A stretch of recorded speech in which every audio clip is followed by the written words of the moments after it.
ওয়াজ মাহফিলের প্যান্ডেলে ইচ্ছা করলেই বসা যায়। বলেন বসা যায়? রক্ত গরম থাকলে বসা যায়, বংশ ভালো থাকলে কি বসা যায়? জিকিরের মজলিসে ওয়াজ মাহফিলে রক্ত গরম, বংশ ভালো, যৌবন থাকলে বসা যায় না, সময় থাকলেও বসা যায় না। আল্লাহ তাআলা যাকে বসার মতো সাদাত এবং সৌভাগ্য যাদেরকে দান করেন শুধু তারাই বসতে পারে, ঠিক কিনা? পয়গম্বর মুসা আলাইহিস সালাতু ওয়াস সালামের নাম শুনছেন? পয়গম্বর মুসা আলাইহিস সালাতু ওয়াস সালাম যাকে কালিমুল্লাহ বলা হতো, কি বলা হতো বলেন? কালিমুল্লাহ। মুসা পয়গম্বর আলাইহিস সালাতু ওয়াস সালাম আল্লাহর সাথে কথা বলতেন। সেই পাহাড়টার নাম কি বাবা? তুর পাহাড়। কি পাহাড় বলেন? একটু আওয়াজ দেন, কি পাহাড়? এই তুর পাহাড়ে গিয়ে পয়গম্বর মুসা আলাইহিস সালাতু ওয়াস সালাম আল্লাহ তাআলার সাথে কথা বলতেন। কথা বলতে বলতে এক পর্যায়ে আল্লাহ তাআলার কাছে আবদার জানালেন, আরজি পেশ করলেন, ওগো দয়াময় আল্লাহ, আপনার কাছে আমার একটা আবেদন, আরজি। বলে কি? আমার যত আনেওয়ালা উম্মত আছেন সমস্ত উম্মতকে আপনি হেদায়েত দিয়ে দেন। ফিরাউনের সাথে আর কোনো বিবাদ রাখতে চাই না। কি রাখতে চাই না বলেন? আমার যদি সমস্ত উম্মত হেদায়েত হয়ে যায় তাহলে ফিরাউনের সাথে আর কোনো দ্বন্দ্ব থাকবে নাকি? জোরে বলেন।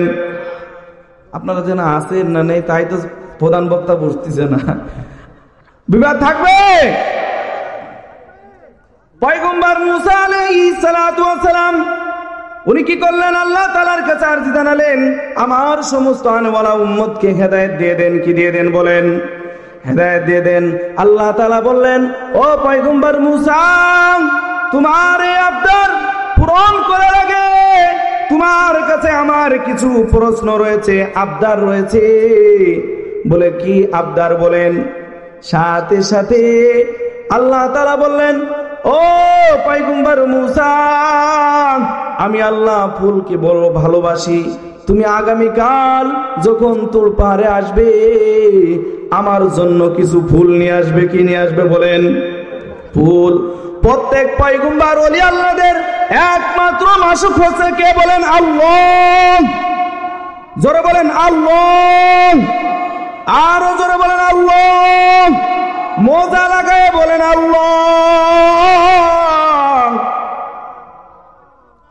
পয়গম্বর মুসা আলাইহিস সালাতু ওয়াস সালাম বললেন, চলে গেলেন ফুলের বাগানে। কোথায়? ফুলের বাগে চলে গেলেন।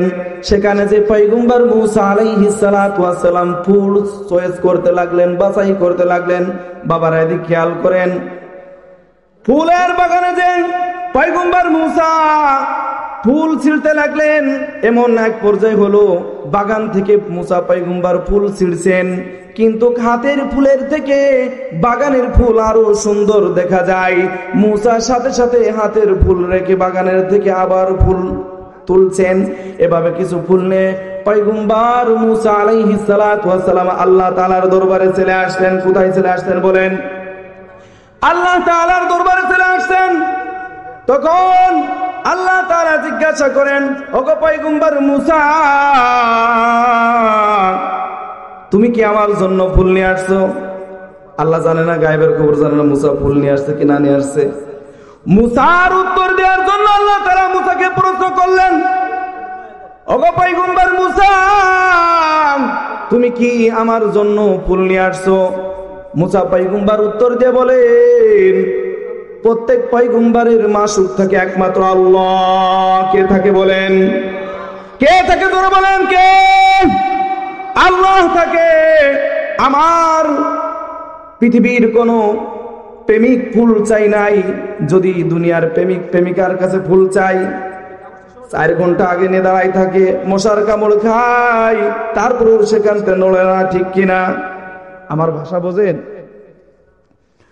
পয়গম্বর মুসা আলাইহিস সালাতু ওয়াস সালাম কে জিজ্ঞাসা করলেন, ওগো পয়গম্বর মুসা, কালিমুল্লাহ এই ফুলগুলো তুমি কেমনে নিয়ে আসছো? সংক্ষেপে, গোড়ানে নিয়ে আসছো, 1 সপ্তাহ নিয়ে আসছো, না তোমার চয়েসকৃত, তোমার বাছাইকৃত মুসা খুশির জ্বালায় উত্তর দেন, ওগো আল্লাহ, আমি মুসার কাছে যেটা ভালো লাগছে এমন হয়েছে, ফুলের বাগান থেকে ফুল ছিঁড়ছি আমি মুসা, হাতের ফুলের থেকে বাগানের ফুল আরো সুন্দর দেখা যায়, সাথে সাথে হাতেরটা রেখে বাগানের থেকে ফুল তুলছি।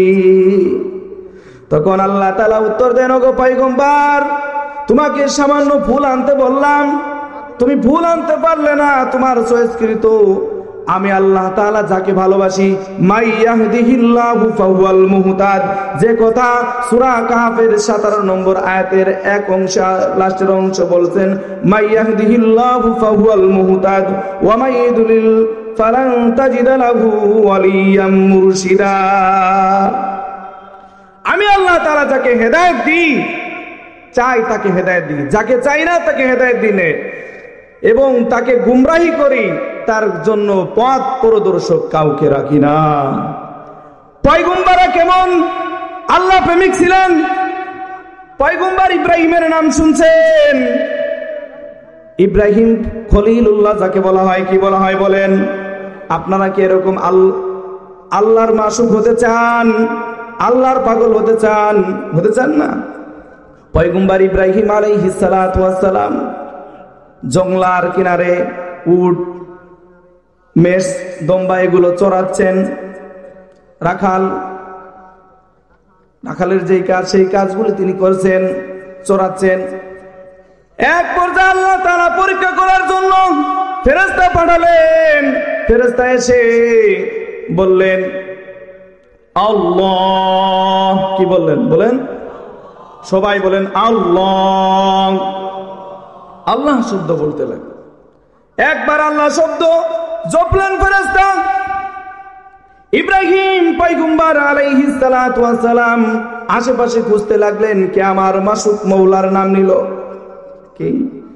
যে যারে চেনে সে তা খোঁজে, যে যা চেনে না সে তা কেনে না, ঠিক কিনা? আওয়াজ দিয়ে বলেন ঠিক কিনা? পয়গম্বর ইব্রাহিম আলাইহিস সালাতু ওয়াস সালাম খুঁজতে লাগলেন, আমার মালিকের নাম কে নিল। যেখানে মালিককে কেউ চেনে না, এখানে আবার আমার মালিকের, আমার প্রভুর নাম কে নিল। খুঁজতে লাগলেন, দেখলেন একজন মানুষ, কিন্তু উনি তো ফেরেশতা। জিজ্ঞাসা করলেন, ভাই তুমি কে? তুমি কি বললে আবার বলো তো। বললে তুমি কি দেবে? বলে যে আমি যেই মেষ দুম্বা চড়াচ্ছি এগুলোর অর্ধেক তোমাকে দিয়ে দেব। কি দিয়ে দেব? উনি আবার বলেন আল্লাহ। কি বললেন? আল্লাহ। সাথে সাথে উনার দিল প্রশান্ত হয় নাই। যারা জিকির করে তাদের দিল প্রশান্ত হয়, বলছে আরো করি। চর উনার ময়দানে যে মনে যে আর একটু ছাড়িয়ে দিল, কে আর একটু করে না, কে ঠিক কিনা? এই কিছুক্ষণ পরেই জিকির হবে, দেখা যাবে ইনশাআল্লাহ। পয়গম্বর ইব্রাহিম আলাইহিস সালাতু ওয়াস সালামের পিপাসা নিবারণ হয় নাই, মুমিনের পিপাসা নিবারণ হয় না। হয় ইব্রাহিম পয়গম্বর বলেন যে আরেকবার শোনাও। বলে এবার কি দিবে? বলে আর অর্ধেক দিয়ে দেব। আরেকবার আল্লাহ বলছে, সবাই বলেন আল্লাহ। বলার সাথে সাথে দিয়ে দিছে। দুইবার অর্ধেক চলে গেল, তাহলে সব শেষ। ইব্রাহিম পয়গম্বরের তৃষ্ণা নিবারণ হয় নাই, তার মাসুকের নাম, তার মাসুকের নাম, তার প্রভুর নাম। বলে ভাই আর একবার শোনাও। বলে এবার তুমি কি দেবে? তুমি তো সব দিয়ে দিছো। বলে আমি তার গোলাম হয়ে যাব। কি হয়ে যাব? আল্লাহর গোলাম হতে চান? উনি আর একবার শোনা দিলেন। তখন বললেন, ভাই আমি কোনো মানুষ নই, আমি হলাম আল্লাহ তাআলার পাঠানো প্রেরিত ফেরেশতা। আল্লাহ তাআলা আপনাকে পরীক্ষা করার জন্য দুনিয়াতে পাঠাইছে, ঠিক কিনা? দুনিয়াতে আমরা কেউ থাকবো না। দুনিয়ার থেকে নিয়ে চলে যেতে হবে। দুনিয়ায় থাকার জায়গা না, থাকার জায়গা। সবাই বিদায় নিয়ে চলে যেতে হবে। তবে মাপ পেতে চান, জীবনে অনেক গুনাহ করছেন, অনেক খারাপ কাজ করছেন, আল্লাহর দিয়া জুবান দ্বারা মালিকের নাম না নিয়া অশ্লীল বাক্য বলে বলে জুবানটা অপবিত্র করছেন, হাত অপবিত্র। তো পবিত্র করার ওষুধ আছে না নাই? কি? জিকির। জিকির করলে কি পরিষ্কার হয়? দিল পরিষ্কার হয়। কি পরিষ্কার হয় বলেন? দিল পরিষ্কার হয়। কি পরিষ্কার হয়? জিকিরের মজলিস এমন মজলিস, এই মজলিসে বসছে, কি বসছে? বসার জিকির করার নিয়ত নেই, এমনি বসছে, দেই কি কয় শুনি, তারপর আল্লাহ তাআলা মাফ করে দেন।